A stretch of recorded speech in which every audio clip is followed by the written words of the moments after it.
Hello नमस्कार दर्शकों, ये रिश्ता क्या कहलाता में आप सभी का स्वागत है। आज के एपिसोड में देख रहे होते हैं कि अभीरा देखती है कि पूकी किस तरह से भगवान से प्रे कर रही होती है अपने पापा के लिए और बोल रही होती है अभी मैं चॉकलेट भी ज़्यादा नहीं खाऊंगी और शरारत भी नहीं करूंगी, बस मेरे पापा को ठीक कर दो, प्लीज़ मेरी प्रे सुन लो, मैं उनसे बहुत प्यार करती हूँ। अभीरा को सुन के आँखों में आंसू आ जाता है और तभी वो पूकी के पास खड़े चली जाती है। जैसे ही पूकी उसे देखती है बोलती है कि क्यूट आंटी, प्लीज़ आप भी प्रे करो मेरे पापा के लिए। हाँ मुझे पता आप एंग्री हो, पर इसमें पापा की क्या गलती है, अगर आप भी प्रे करोगी तो ठीक हो जाएंगे, पक्का प्रॉमिस। भगवान सबकी सुनते। तभी अभीरा बोलती मेरी तो कभी नहीं सुने हैं तो फिर क्या ही सुनेंगे, बट मैं आपके पापा के लिए ज़रूर प्रे करूँगी। उसके बाद अभीरा जो होती है बोलती है प्लीज़ अरमान को ठीक कर दो भगवान जी, इस शैतान बच्चे के लिए मैं कह रही हूँ, बिकॉज़ मायरा और गीतांजलि के लिए अरमान का ठीक होना बहुत ही ज़्यादा ज़रूरी है। ओके। उसके बाद नर्स आती है और वो अभीरा से कहती सर मैम अरमान सर को होश आ गया है, आप चलिए, आप उनकी कुछ रिलेटिव लगती है ना। तभी अभीरा दौड़ के जाती है और वह दादी सा और विद्या को बताती है कि अरमान को होश आ गया। सब लोग खुशी में एकदम झूमने लगते हैं और वह जैसे हॉस्पिटल रूम की तरफ कदम बढ़ाते तभी अंशुमन आ जाता है और वह अभीरा को बोलता है अभीरा हमारी पूकी मिल गई है। अभीरा ये सुन के पूरी तरह से शॉक हो जाती है, वह सोचने लगती है क्या पॉसिबल है। तभी अभीरा बोलती है अंशुमन जी नहीं हो सकता, बोलिए ना ये सच है। अंशुमन बोलते हाँ हाँ अभीरा सच है, पूकी मिल गई है और मैं उसे अपने साथ लेके आया हूँ, और जब भी आप मिलोगे तो आप खुद भी यकीन नहीं करोगे कि क्या हो रहा है करके। तभी यहाँ पे अभीरा जो होती है वह तुरंत अंशुमन के पैरों पे गिर जाती है और बोलती है अंशुमन जी आपके जितना मैंने कभी नेक इंसान नहीं देखा, कोई इतना कैसे कुछ कर सकता है मुझे मेरे बच्चे लौटाने के लिए। मैं तो हार मान चुकी थी, मुझे लगा था कि दुनिया ही ख़त्म हो गई, लेकिन फिर आप मेरी ज़िंदगी में और आपने मुझे सहारा दिया, आपने मुझे बताया कि जिया जाता है। मैं अपनी बेटी को नहीं ढूंढ पाई, लेकिन आपने सिर्फ 2 दिनों में मेरी बेटी ढूंढ के दे दी। अंशुमन बोलते बस करो, थैंक यू मत बोलो, और अभीरा ये सब क्या है, ये सब तो मेरी ड्यूटी है और मैं ये सब करता। तभी यहाँ पे माँ सा कुछ दादी सा कुछ चिंता सताने लगता है कि आखिर अंशुमन को सच्चाई कैसे पता चली। दूसरी तरफ देखते हैं यहाँ पे डॉक्टर जो थे अरमान को चेक कर रहे थे। दादी सा सोचती है कि अगर अभीरा को अरमान से पहले सच्चाई का पता चल गया, इससे बढ़िया मैं बता दूँ, वरना अरमान के ऊपर पता नहीं कितने इल्ज़ाम लगाए जाएंगे। दादी साहब बोलती लड़की मुझे तुमसे कुछ कहना है, अरमान ने नहीं बताया। ये इतनी ही बात कहने ही वाली थी दादी साहब की, तभी वहाँ पे एक पूकी आ जाती है और वह मम्मी कह के अभीरा को बुलाती है। अभीरा के कान मानो एकदम तरस गए रहते हैं मम्मा शब्द सुने हुए, और वह बैठ जाती है और अपनी बाहें खोल लेती है अपनी बच्ची के लिए। उसके बाद वह बच्ची जो होती है वह दौड़ के जाती है अभीरा के पास। दादी साहब विद्या अभीर सभी लोग शौक रहते हैं, बाकी सबको तो खुशी रहती है पर दादी साहब को सच पता रहता है, इसलिए ज़रा भी इस बात से खुश नहीं रहती हैं। कियारा भी एकदम से इमोशनल हो जाती है, उसे लगता है कि फाइनली अब अभीरा भाभी को उनका बच्चा मिल गया है। दूसरी तरफ अरमान जो होता है वह बार बार अभीरा का नाम ले रहा होता है और बोलता है कि अभीरा बस तुम्हें मैं तुम्हारी पोगी से दूर नहीं करूँगा, तुमने अपनी शादी तोड़ दी, इसके लिए मैं अब सच पता करूँगा। तभी अभीरा जो होती है उसको संवारने लगती है और उसको चूमने लगती, बोलती है मेरी बच्ची है, सच में मैं इसके बिन मैं कहाँ थी इतने सालों से समझ में नहीं। तभी यहाँ पे बताती मम्मा मैं बहुत ही सेफ थी और मुझे पता था एक दिन आप मुझे ढूंढते ढूंढते ज़रूर आओगे। तभी अभीरा बोलती है देखो ना अरमान हमारी पूकी सच में कितनी बड़ी हो गई। अंशुमन को थोड़ा सा हर्ट हो जाता है क्योंकि वह उसके ज़ुबान पे अभीरा के ज़ुबान पे सिर्फ अरमान का नाम रहता है, और तभी अभीरा देखती है और वह समझ जाती है कि अंशुमन जी को ठीक नहीं लगा। अरमान जो होता है वो अचानक रूम से उठ के बाहर जाने की कोशिश करता है। उसके बाद अभीरा जो होती है वो अंशुमन से सॉरी बोलती है और बोलती है कि सॉरी वो अरमान इसके पापा है ना, तो मैं इसके लिए मुझे समझ में नहीं आता कब कहाँ पे क्या बोलना चाहिए। अंशुमन जी बोलते इट्स ओके अभीरा, जो सच है आप एटलीस्ट वो बोलती है और इसमें कोई बेझिझक जैसे कुछ भी बात नहीं है, और ये सब कहने में हमें ज़रा भी वो हिचकना नहीं चाहिए। तभी अभीरा बोलती है अंशुमन जी मुझे समझ में ही नहीं आ रहा है कि आप हमेशा हर दिन बेस्ट होते जा रहे हो। तभी विद्या बोलती देखिएगा मासा अब अभीरा अरमान एक हो जाएंगे क्योंकि पूकी आ गई है उनको बांधने के लिए। दूसरी तरफ देखते गीतांजलि रूम में आती है और वह अरमान को ना पा के चिल्लाने लगती है। अरमान जो होता है वह हॉस्पिटल में इर्द गिर्द घूम रहा होता है और अभीरा अभीरा कह रहा होता है। और वो बोल रहा था कि अभीरा, मुझे सच बताना बहुत ही ज़्यादा ज़रूरी है, क्योंकि अगर मैं सच नहीं बताऊंगा तो मुझे पता है तुम कोई बहुत बड़ा हादसा कर लोगे अपने साथ, इसलिए मैं बता दूंगा कि हमारी मायरा ही पुकी है। तभी यहाँ पे अंशुमन बोलते हैं कि हम यहाँ पे पूकी की माँ को भी लाएं। उसके बाद वह जाती है और बोलती, मेरा नाम प्रीति है, मैंने ही आपके बच्चे को पाल पोस कर बड़ा किया। तभी अभीरा जो होती है वो हाथ जोड़कर थैंक यू कहने लगती है कि सच में आपके जितना महान कोई भी नहीं हो सकता है।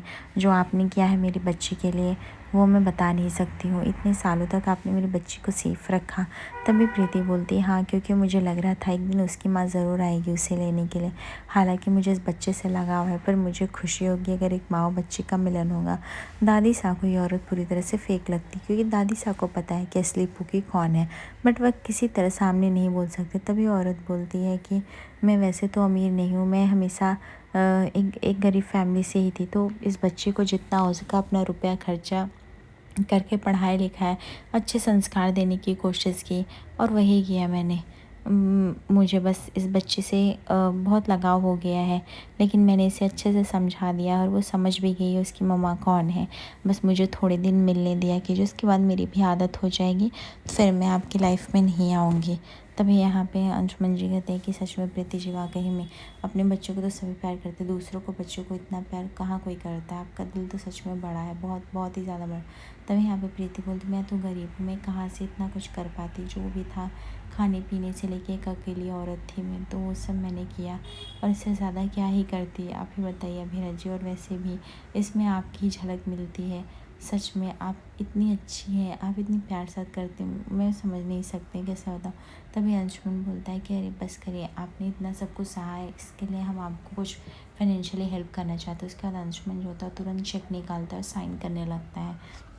तभी यहाँ पे प्रीति जो होती है वह बोलती है, चलो मैं जा रही हूँ पुकी, तुम अपना ख्याल रखो, और अब से यही तुम्हारी मम्मा है और तुम्हें इनकी बात सब कुछ सुननी पड़ेगी। उसके बाद वह चेक लेके जाने ही लगते। तभी यहाँ पे दादी सब बोलती है, एक मिनट, यह औरत जो है पुकी की असली माँ नहीं है और ना ही यह पुकी है। तभी यहाँ पे अभीरा बोलती है, दादी सा ये सब क्या बोल रही हैं आप, मुझे पता है कि आप सच इतना जल्दी एक्सेप्ट नहीं कर सकती, लेकिन इस तरह से क्यों बोले। दादी साहब बोलती, तुम्हें किस एंगल से लगता है कि इस बच्ची का शक्ल तुमसे या अरमान से मिलता है, कौन सी छवि तुमको देखने को मिलती है। मुझे तो इस बच्ची की शक्ल पूरा हूबहू इन्हीं औरत से मिलती है। तभी अभीरा बोलती, बस करे दादी साहब, मुझे मेरी बच्ची मिली है, मैं उसे पहचानती हूँ, और शक्ल का क्या है, वो किस पे ही गए बच्चे को पहचान रही है एक माँ। तभी दादी साहब बोलती, ये सच तुम्हें बहुत भारी पड़ेगा, और इससे पूछो इसके पास कोई सबूत है। तभी औरत बोलती, बस करो, मैं अपनी बच्ची को लेके जाती हूँ, अगर आप लोगों को नहीं रखना है। तभी दादी से कहती है, एक मिनट, ये तो साबित कर दिया कि ये पुकी है, आपके पास और कोई सबूत है जिससे साबित हो कि यही पुकी है। उसके बाद वह औरत बोलती, हाँ सबूत है ना, और वह जो होती है वह मायरा के लिए एक फ़्रॉक दिखाती। उसके बाद वह पिंक फ्रॉक देख के अभीरा को याद आता है कि जब मेरी बच्ची गुम होने वाली थी तो हमने उसको यही पिंक फ्रॉक पहनाया था। उसके बाद हम देखते हैं कि अंशुमन बोलता है, हाँ हाँ यही पिंक फ्रॉक थी और इनके पास ही मिली, और अभीरा बहुत ही मुश्किल से हमारी पोके में मिली। तभी अभीरा बोलती, दादी साहब को जो सोचना है सोचिए, पर प्लीज़ आप मुझे पता नहीं मानेंगे, लेकिन अभी मुझे इस बच्ची को लेके जाके अरमान से मिलाना होगा, क्योंकि उसका पूरा हक है, वो भी तो अपनी बेटी को वेट कर रहा होगा ना देखने के लिए। मैं जाती उसको, चलो बेटा हम आपके पापा से मिलवा के आते हैं। अरमान जो होता है वह सोच रहा होता है कि अभीरा को कैसे सच बताएगा, और अचानक से उसे एक आँख लग जाती है जहाँ पे सपना देखता है कि मायरा और अभीरा एक साथ होते हैं, जहाँ पे मायरा बोलती है, पापा आओ। तभी अरमान बोलता, नहीं बेटा, आपकी मम्मा मुझे नहीं माफ़ करेंगे क्योंकि मैं उनका गुनहगार हूँ। तभी यहाँ पे मायरा बोलती, बिल्कुल भी नहीं, अभी मम्मा सबको माफ़ कर देंगी, मेरी उनसे बात हो चुकी है, आप उस बात की चिंता मत करो। अभी हम लोग एक बहुत ही स्वीट फैमिली बन के एक साथ रहेंगे और हमें कोई भी कुछ नहीं कहेगा। अरमान बोलते, सच्ची में? अभीरा बोलती, हाँ हाँ अरमान, मैंने तुम्हें माफ़ कर दिया। इसके बाद हम देखते हैं कि तीनों जो होते एकदम गले मिल के एकदम खुश हो जाते हैं और हैप्पी फैमिली की वाइस बनाने लगते हैं। मायरा, अभीरा, अरमान सभी लोग जो होते खेल रहे होते एक साथ, और यहाँ पे अभीरा अरमान का ऐसा लग रहा था जैसे क्यूट फैमिली पूरी हो। तभी अचानक से अरमान की आंखें खुलती हैं। अरमान बोलता है, देखा, सपने में भी ज़्यादा देर नहीं रह सका मैं तुम्हारे साथ, सपना भी टूट गया। ऐसा लगता है कि मैं कभी एक तो हो नहीं सकता, पर एटलीस्ट मायरा का सच तो तुम्हें पता ही होना चाहिए अभीरा, और इसके लिए मैं तुम्हारे पास आ रहा हूँ। मैं तुम्हें ये सच बता के ही रहूँगा, चाहे कुछ भी हो जाए। उसके बाद अरमान जो होता है बढ़ने लगता है, बट अचानक से अरमान को चक्कर आने लगता है और वह गिरने ही वाला होता है। अभीरा आके उसे संभाल लेती है, अपने कंधे का सपोर्ट देती है और तुरंत वह उसको कुर्सी पे बैठाती है और वह बोलती है कि क्या हुआ अरमान, पहले बताओ तो जो भी तुम्हें पता है तुम्हारी हालत ठीक नहीं है और तुम्हें एडमिट किया गया, तुम्हें यहाँ वहाँ चलने के लिए किसने बोला, क्या ही ज़रूरत है तुम्हें। तभी अरमान बोलता है कुछ नहीं, बस मैं फूकी के पास। तभी यहाँ पे अभीरा बोलती मुझे समझ गई जो तुम कहना चाहती हो, ये देखो अरमान हमारी फूकी हमें मिल गई है। उसके बाद अरमान जो होता है वो ब्लर ब्लर आंखों से देखता है, क्योंकि उसकी आंखें तो पूरी तरह से खुल नहीं पाती और वो तुरंत हड़बड़ाने लगता है। तभी यहाँ पे गीतांजलि बोलती है कि अरमान आप ठीक तो हैं, डॉक्टर साहब लेके चले। अभीरा बोलती है अरमान को तो मैं वही दिखा रही थी, हमारी फूकी मिल गई है, बट फिर भी नहीं देखी। तभी गीतांजलि को गुस्सा आ जाता है और वो बोलती है कि अभी आपको आपकी फूकी मिल गई है ना, तो आप जाइए ना, बार बार ऐसे क्यों कर रही। मैं नहीं चाहती कि आप दोनों मेरे पति के इर्द गिर्द भी मंडराएं, क्योंकि यह उनके लिए अच्छा नहीं होगा, ठीक है। ऐसा कह के गीतांजलि जो होती है वो चली जाती है, बट कहीं ना कहीं अंशुमन का दिल नहीं मान रहा होता एज ए इंसानियत होने के नाते।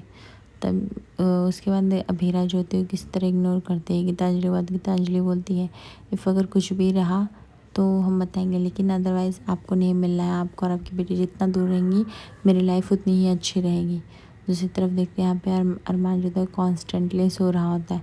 उसे बार बार अभीरा और गीतांजलि सभी लोग उठाने की कोशिश कर रहे होते हैं, लेकिन अरमान की हालत ख़राब होती जाती है। तभी डॉक्टर्स आते हैं, उसे इंजेक्शन देते हैं ताकि उसको नींद आ सके।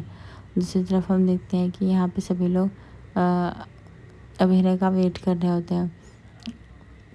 दादी सी का मन घबरा रहा होता है कि आखिर क्या चल रहा है, पता नहीं अरमान को सच्चाई कैसे पता चलेगी। तभी विद्या बोलती माँ साहब ऐसे क्या सोच रहे हैं। कावेरी बोलती बस पता नहीं वो लड़की हमें भूखी जैसी नहीं लगी। विद्या बोलती बस करिए माँ साहब, ये समझ लीजिए अभीरा अरमान एक हो गए हैं, क्योंकि अभीरा भी देखो उस बच्चे के लोग पहली बार तो गई है मिलने, अरमान का नाम तो उसे याद आया कहीं ना कहीं। दादी साहब बोलती है मैं तुम लोग को कैसे बताऊँ, मुझे जिस बात का डर है वो ना हो जाए। तभी हम देखते हैं कि दादू के साथ मायरा भी आती है और मायरा जैसे ही वो देखती है बोलती तुम्हारा ड्रेस तो मेरे ड्रेस से एकदम मैचिंग मैचिंग है, तुम कौन हो बताओ।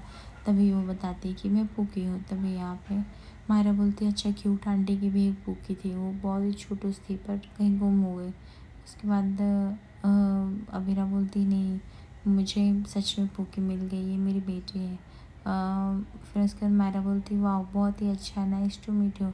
अभी मैं आपको सॉरी बोलती हूँ, जो भी पिछली बार मैंने गलतियाँ की हैं प्लीज़ मुझे माफ़ कर दीजिए प्लीज़। तभी यहाँ पे अबीरा जो होती है वह मायरा के आंसू पोंछती है और बोलती है कोई माफ़ी मांगने की ज़रूरत नहीं है, ठीक है। बच्चे तो भगवान के रूप होते हैं और वो किस बात को माफ़ी मांगेंगे। हाँ तो आपको माफ़ी नहीं मांगना। आज रात के एपिसोड में दिखेंगे जहाँ पे उसकी माँ जो होती है वह रानी को खाना खिला रही होती है और तभी यार अंशुमन पूछता है रानी के बारे में। अबीरा बोल देती है कि उसे फील लाइक अजीब या ऑकवर्ड फील हो जाता है जब भी वो रहती है साथ। दूसरी तरफ मायरा जो होती है वह दिनेश और सच्चाई लेके आती है सबके सामने और बोलती है क्या आगे एपिसोड बनी है तो उसको लाइक सब्सक्राइब